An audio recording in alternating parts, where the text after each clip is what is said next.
why concerts are the best and possibly the worst thing for humans. Concerts create an atmosphere that is so wholesome, loving, ecstatic, energetic, um, honestly, like a super good experience. And I love concerts. First concert, I was like 4 years old. My dad brought my brother and I to, and I've been to about 100 and something concerts since. So I've been to a lot of concerts, but I know the what I would call chasing the dragon, where you're chasing that peak in life, basically not allowing you to work hard and creating your own regular life, having its own peaks. Like, if you only fixate on one source of a high, then everything else won't amount to that.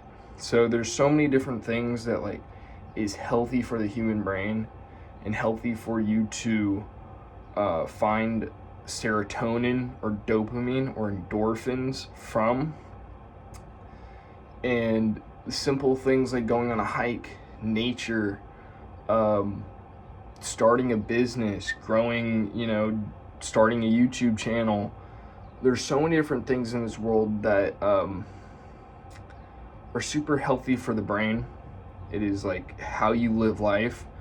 But there are people who chase the high or the dragon of concerts, where now that's like they don't feel happy. They feel depressed when they are not going to concerts.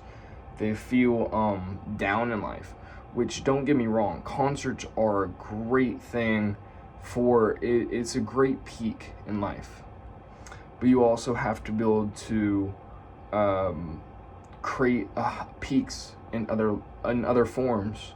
Like, go on the vacation, go see Hawaii, go see Maui, go see Alaska, go see Canada. There's so many beautiful places in this world that people miss due to them being fixated on one thing. Like, there's people who don't go out to restaurants or don't try new foods because it doesn't have a bar or a club, which is like, so you're only going to eat or you're going to experience a new store or a new place unless it has a certain thing, which is a terrible way to live by, path to go down, because there's so many great things in life that like you don't need to do that. For the example, like, people who are addicted to weed can't eat food or do something that is already going to be like an experience. Like, they can't go on a hike, they can't eat food, they can't deal with family, they can't go over and do certain things without getting high in the beginning. There's people who can't basically deal with anxiety or stress without smoking a cigarette or smoking weed. There's people, which is unhealthy. The same thing as coffee. There's people who, or energy drinks. Energy drinks are by far a lot worse than, coffee or tea. But there's people who can't actually work or go to the gym or wake up in the morning without caffeine.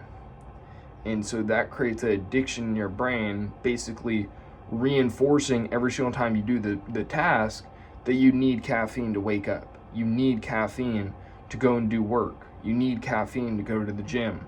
It's the reason why pre-workout is so popular amongst people who go to the gym, is because it releases high amounts of dopamine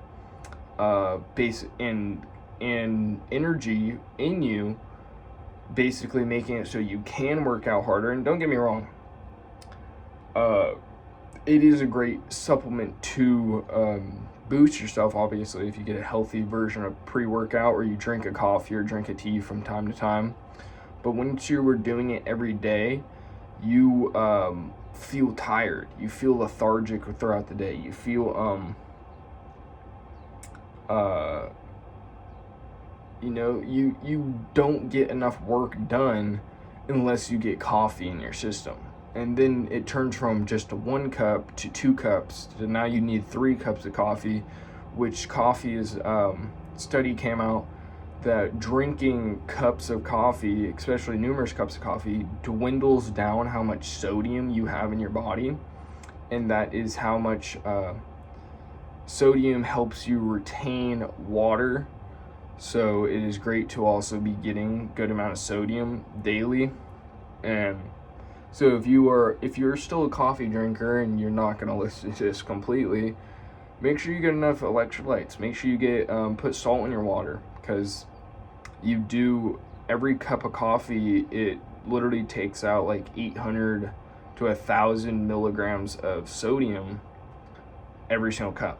So when you're on 3 cups, that is like 2,000 to 3,000 milligrams of sodium out of your bloodstream. And basically, it could cause a lot of problems. Humans need the right amount of sodium, potassium, calcium, magnesium to be able to actually function and have their muscles function. It's what you sweat out. So when you go into like a sauna, or you do a heavy workout, or you do a heavy long run, and you're sweating a bunch, you need electrolytes to be able to actually prevent you from cramping or prevent any injuries or muscle pulls due to you need a certain amount of electrolytes. And so it's important to keep that in consideration. But the basis of this video is understanding what addiction is, and try going without. People are addicted to so many different things: phones, video games, to caffeine, to weed, to nicotine, to food. Try going without, and that trains your brain to find happiness through different things. Like, you don't need to eat every single day, which you should be eating. You should be eating healthy food, and you should be getting a lot of nutrients. Not saying like every single day you should just not eat, but it is important to withhold yourself to actually train the brain on the less of a need to eat. So people who are super obese are addicted to eating food, and they find the addiction like bad. Like, they literally can't go on a fast for 24 hours because it's corrupted their whole life. They have to eat. So think about what you might be addicted to, try taking a break from it, and live life. Life is full of great things, and have a great one. Thank you.